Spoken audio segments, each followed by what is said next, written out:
Hello and welcome दोस्तों। आज हम देखने वाले हैं जो सॉल्यूशन है क्वेश्चन पेपर का इंग्लिश का। तो चलिए शुरू करते हैं। ठीक है। सो सबसे पहले क्वेश्चन नंबर 1 पर आते हैं, ट्रू और फॉल्स था। तो यहाँ पे कभी देखा जाए इसके आंसर में डायरेक्ट बता देता हूँ। ठीक है। सो सबसे पहला जो था वो था ट्रू, सेकंड वन था वो था फॉल्स, थर्ड वन ये भी फॉल्स था एंड फोर्थ वन यहाँ पे ट्रू था। अब उसके बाद यहाँ पे रीअरेंज करना था। ठीक है। तो यहाँ पे देखा जाए तो सबसे पहले जो ऑप्शन आता था वो यहाँ पे बी। ठीक है, सबसे पहले, उसके बाद ये सेकंड ऑप्शन पे आता था एंड ये फोर्थ पे एंड ये थर्ड पे। अब बेसिकली थर्ड वन क्वेश्चन है जिसमें आपको गेस करना था, तो आप यहाँ पे लिख सकते हैं। यहाँ पे जगह नहीं है। ठीक है। तो आप लिख सकते हैं, एक एक मार्क का एक क्वेश्चन था।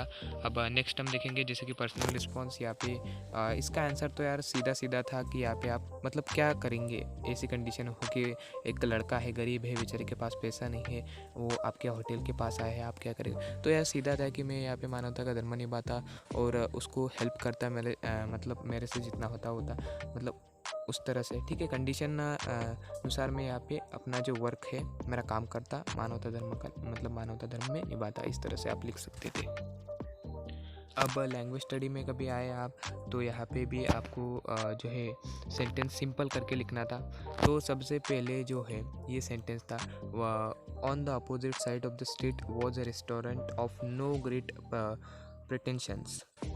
तो इसमें आप यार नो ग्रेट प्रिटेंशन मतलब यहाँ पे सीधा था कि वहाँ पे कुछ भीड़ नहीं थी, पब्लिक नहीं थी। तो आप ऐसे लिख सकते थे कि सीधा था यार, इसका आंसर आप ऐसे लिख सकते थे, एन अनप्रिटेंडेंस, क्या बोला मैं, अनप्रिटेंडेंस। ठीक है, अनप्रिटेंडेंस ऐसा लिखना था सबसे पहले एंड उसके बाद अनप्रिटेंडेंस रेस्टोरेंट, अनप्रिटेंडेंस रेस्टोरेंट्स एंड उसके बाद ये सीधा line was on the opposite side of street, इस तरह से। अब ये सेकंड वन था यार, उसमें आप लिख सकते थे man who smash window do not remain to chat with police. तो यहाँ पे जो स्मैश था इसमें आप स्मैशिंग करके लिख सकते थे। ठीक है। एंड उसके बाद वोकेबलरी में कभी आए आप तो वोकेबलरी में आप ऐसा लिखते थे, मतलब आपको यहाँ पे जो है सबसे पहले इसके जो मीनिंग है वो मैच करने थे। ठीक है। तो सीधा सीधा था यार, ये जो था, ठीक है, मतलब गिबरिश का मतलब था मीनिंगलेस स्पीच। ठीक है। उसके बाद जो है एन्चेंटमेंट जिसका अर्थ था यहाँ पे मैजिक। ठीक है। एंड उसके बाद अरेस्ट, तो अरेस्ट का अर्थ क्या था यहाँ पे, नैब, नैब का। ठीक है। उसके बाद पिच, पिच मतलब यहाँ पे जो है थ्रू। सो इस तरह से था, मतलब यहाँ पे जो सीक्वेंस था बेसिकली कैसा था, 2 1 एंड उसके बाद फोर्थ एंड थर्ड। ठीक है। इस तरह से आपको मैच द पेयर करना था। अब यहाँ पे जो नेक्स्ट क्वेश्चन था उसमें हमें मॉडल ऑक्सिलरी जो है डालना था, कैन की जगह रिप्लेस करके। तो यहाँ पे जो कंपल्शन शो करता है यहाँ पे जो मॉडल ऑक्सिलरी है तो वो कौन सा था यहाँ पे, मस्ट। ठीक है। तो मस्ट आपको यहाँ पे कैन की जगह लिखना था। अब नेक्स्ट सेंटेंस है begin with sentence no sooner. No sooner एकदम इजी था यार। क्या करना था आपको यहाँ पे जो है ये जो सेंटेंस है इससे पहले आपको नो सुनर लगाने था, मतलब एस से पहले। एंड ये जो एंटर था इस मतलब एंटर था, इसमें से ईडी आपको मतलब निकालना था। ठीक है। मतलब कैसे हो जाता है सेंटेंस, नो सूनर डीड। ठीक है, नो सूनर डीड। उसके बाद ये सेंटेंस मतलब एज आई एंटर, ईडी काटना था, द पोस्ट ऑफिस। एंड ये जो कॉमा था इसके हटाने के बाद आपको देन लगाना था एंड बाकी का सेंटेंस जैसे के वैसे। ठीक है, इस तरह से। अब यहाँ पे इस सेंटेंस में आपको रेटोरिकल क्वेश्चन बनाना था। तो यहाँ पे आप कैसे लिखना था आपको, मतलब बेसिकली क्वेश्चन बनाना था। ठीक है। मतलब ये जो पॉजिटिव सेंटेंस है इसको नेगेटिव करना था। ठीक है। तो इसमें क्या करना था आपको, द मदर है, द मदर क्या है यहाँ पे, सिंगुलर है, तो हमको क्या लगाना पड़ेगा, डस। अब यहाँ पे आपको क्या करना पड़ेगा, नेगेटिव, मतलब डजंट। ठीक है। सो आपका सेंटेंस कैसा बनता है यहाँ पे, डजंट द मदर लुक। अब ये लुक्स का एस कट जाता एंड उसके बाद after her child and question mark, इस तरह से सेंटेंस था। बाद यार आपको रीअरेंज करना था इसमें भी। तो यहाँ पे जो सीक्वेंस था इस तरह से था, मतलब 2 3 4 1। ठीक है। सो इस तरह से आपको ये लिखना था, इस तरह से। अब यहाँ पे आपको एक एक्सप्लेन करना था, the writer says I don't believe in taking right decision, I take decision and then make them right. मतलब जो रतन जी टाटा ही इनका एक सेंटेंस दिया है, आपको एक्सप्लेन करना है।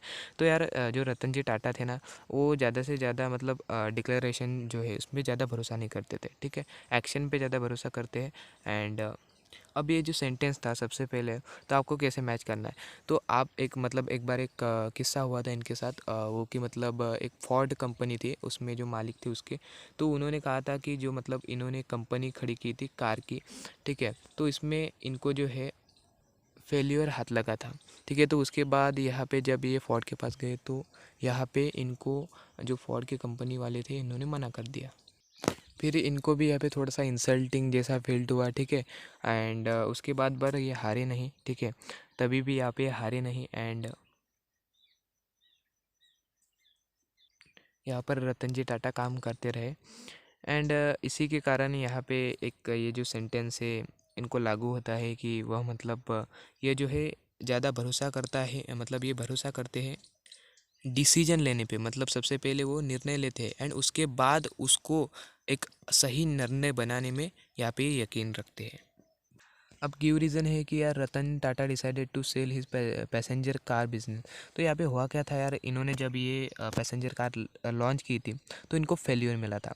यही नहीं तो यहाँ पे जो है इनके जो कंपनी के जो काम करने वाले हैं वो भी इनको फोर्स कर रहे थे कि ये काम मत करो। सो इसीलिए जो है इनको जो है ये डिसीजन लेना था कि मतलब ये जो पैसेंजर कार है वो सेल करनी थी। तो ये आप ऐसा लिख सकते थे। अब ये जो नेक्स्ट क्वेश्चन है यहाँ पे आप जो है बेसिकली पर्सनल रिस्पॉन्स पे 4 से 5 लाइन तो लिख ही सकते थे, ठीक है। बहुत ही इजी था। आप क्या लिख सकते थे कि यार हमारे जीवन में जो है अप्स एंड डाउन्स आते ही रहते हैं, बट आपको जो है सबसे पहले कभी आपका गोल अचीव करना है तो इसमें एक इम्पॉर्टेंट फैक्टर आता है कि राइट समय पे राइट डिसीजन लेना। सबसे पहले आपको डिसाइड करना होगा कि वो कंडीशन कैसी है, वर्स्ट कंडीशन है कि यहाँ पे बेस्ट कंडीशन है, एंड उस अनुसार मतलब उस कंडीशन के अनुसार आपको डिसीजन लेना पड़ेगा। इस तरह से आप थोड़ा बहुत लिख सकते थे, अच्छी तरीके से मार्क्स मिल जाते, ठीक है। वो कुछ ज़्यादा देखते नहीं आपके, मतलब जो एग्जामिनर चेक करने वाला है, बस आपको उसके रिलेटेड लिखना था, अच्छे मार्क्स आपको मिल जाएंगे। उसके बाद डू एज डायरेक्ट आपको करना है।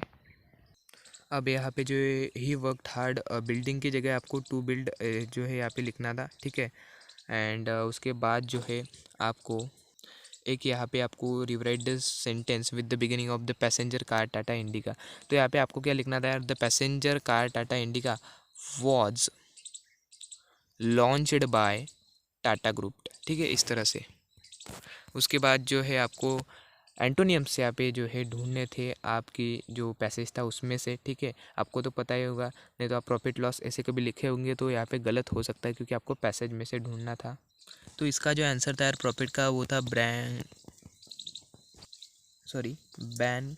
कृषि, ठीक है। तो इस तरह से जो है था यार इसका एक आंसर था आप जो आप लिख सकते थे। उसके बाद प्रिवेंट का जो था वो था ग्रांट, ठीक है, ये बात आपको लिखनी थी। उसके बाद समरी लिखना था, बहुत इजी थी यार। यहाँ पे टाटा जी के मतलब लाइफ पर था तो आप टाइटल सीधा लिख सकते थे, ठीक है, रतन टाटा लाइफ या फिर रतन टाटा जर्नी या फिर फेलियर टू सक्सेस एंड उसके बाद रतन टाटा, इस तरह से कुछ लिख सकते थे टाइटल में। तो यहाँ पे देख लो यार कि जैसे कि रतन टाटा अर्ली लाइफ मतलब कैसा था, उन्होंने ग्रेजुएशन कहाँ से कंप्लीट किया, उसके बाद सेटबैक इन पैसेंजर कार बिजनेस, जैसे कि उनको फेलियर मिला जो पहली कार उन्होंने लॉन्च की थी, ठीक है। उसके बाद इन्होंने कैसे यहाँ पे बाउंस बैक किया उसके बारे में आप लिख सकते थे। उसके बाद इनकी एक मीटिंग हुई थी बिल फोर्ड के साथ, उन्होंने मतलब इंसल्ट किया था रतन टाटा जी का, ठीक है, ये जो बिज़नेस बनाया था। उसके बाद किस तरह से उन्होंने उस इंसल्ट का सामना करके यहाँ पे आगे किस तरह से टाटा जी बढ़े थे and his success passenger in car business, किस तरह से फिर उसने इन्होंने जो है यहाँ पे सक्सेस यहाँ पे प्राप्त की थी इनके पैसेंजर कार में। एंड उसके बाद जो है सीधी सीधी कुछ बातें थी जो आप लिख सकते थे, ठीक है। एंड अब देखेंगे नेक्स्ट। अब ये था माइंड मैपिंग। यार माइंड मैपिंग बहुत इजी था, जहाँ पे आपको लिखना था time management, proper time management कैसे, ठीक है। तो यहाँ पे मैं एक एग्जांपल के तौर पर बता दूँ आपको। एग्जाम्पल के तौर पर जैसे कि आप कुछ पॉइंट लिख सकते थे, time flies, action plan, time wasters, distraction, organisation, saying no, team work and priorities. And इस तरह से उसको सब पॉइंट में लिखना। इस तरह से यार बॉक्स बनाने के बाद इस पॉइंट के लिखने के बाद सब पॉइंट्स लिखना, इस तरह से आप लिख सकते थे। अब पोइट्री सेक्शन में ये क्वेश्चन था कि यार qualities needed to a journey of life. तो आप इसमें आप लिख सकते थे कि जैसे कि कंटेंट, उसके बाद स्ट्रॉन्ग, उसके बाद हेल्दी, ठीक है, एंड फ्री, ठीक है, एंड ये नहीं तो लाइट हार्टेड। इस तरह से यहाँ पे कुछ वर्ड्स लिखने के बाद ये आंसर आपको 2 मार्क्स मिल जाते। अब इसके बाद आपको एनालाइज द लाइन, मतलब इस लाइन को एनालाइज करता था। I ask not good Fortune, I my self I am good Fortune. ठीक है, इस तरह से आपको कुछ एनालाइज करना था। 2 से 3 लाइन में भी आप लिख सकते थे, 4 लाइन में, जिसके आपको 2 मार्क्स मिल जाते। उसके बाद personal response, explain the importance of long path road in men's life. तो यार जैसे कि हमें पता है कि हमारी लाइफ जो है छोटी नहीं है, लाइफ एक बहुत बड़ी कॉन्सेप्ट है जिसमें बहुत से उतार चढ़ाव आते रहते हैं, जिसमें बहुत बार हमें फेल्योर का सामना करना पड़ सकता है। इसमें यहाँ पे एक इम्पोर्टेंट फैक्टर होता है जो कि फेलियर को यहाँ पे एक्सेप्ट करके हमारी गलतियों को सुधार के यहाँ पे जीवन में आगे बढ़ना। इस तरह से कुछ छोटे मोटे पॉइंट लिख के आप ये लिख सकते थे। उसके बाद ठीक है, पोएटिक क्रिएटिविटी आपको लानी थी, इसमें थोड़ी सी लाइन थोड़ी खींच के आपको लिखनी थी। तो यहाँ पे आप कैसे लिख सकते थे, आई मूव फॉरवर्ड, उसके बाद टू ग्रैब माई गोल। ठीक है, इस तरह से। उसके बाद अप्रिसिएशन था, आपको बहुत इजी तरीके से आप लिख सकते थे। ठीक है, बहुत इजी था। यहाँ पे जो है ये लिख लीजिए, कुछ लाइंस आपको दिए गए हैं, इसके यहाँ पे अनुसार आपको जो है सबसे पहले लिखना था। सबसे पहले टाइटल, मतलब ये जो पोएम थी ये कौन सी पोएम थी, तो आपको पता ही होगा, have you earn your tomorrow, ये इससे क्वेश्चन थी, सॉरी पोएम थी। एंड इसके जो पोएट थे उसके बारे में लिखना था, कैसी थी, क्या थी, थीम क्या है इसकी वो लिखना था, वैल्यूज़ क्या है। उसके बाद जो पोइटिक डिवाइस है क्या है यहाँ पे यूज़ किया है, एलिट्रेशन, मेटाफर वगैरह वगैरह। उसके बाद जो है यहाँ पे आपका ओपिनियन देना था। इस तरह से राइटिंग स्किल में आपको थोड़ा बहुत लिखना था। सबसे पहले देखो यार, यहाँ पे जो है आपको डायलॉग यहाँ पे दिए गए हैं, तो आपको यहाँ पे कुछ नहीं करना था। यहाँ पे एक दूसरी भाषा में, मतलब यही जो है एक दूसरी भाषा में जो है आपको लिखना था। एक आपको हिंट दिया गया था ये। ठीक है, उसके बाद जो है स्टेटमेंट ऑफ पर्पस आप लिख सकते थे यार। अब इसका तो आंसर मैं आपको नहीं बता पाऊँगा, ठीक है, या फिर मैं आपका हमारा जो टेलीग्राम चैनल है बाइकर पढ़े, इस पर मैं शेयर कर दूंगा इसके जो आंसर है। यार मैं इसलिए नहीं आपको बताना चाहता इसके आंसर, इसका कारण यही है, मतलब ये जो राइटिंग स्किल है कि आपके मर्ज़ी के अनुसार आपने ये लिखा होगा। ठीक है, तो मैं कैसे कह सकूँ, मतलब मैं कैसे कह सकता हूँ कि यहाँ पे आपको यही लिखना था। ठीक है, आपके मर्ज़ी के अनुसार आप कुछ भी लिख सकते थे। सो यही बात है, ठीक है, जो आपको समझ में होगी। आई होप इस वीडियो में आपको कुछ आंसर्स का मतलब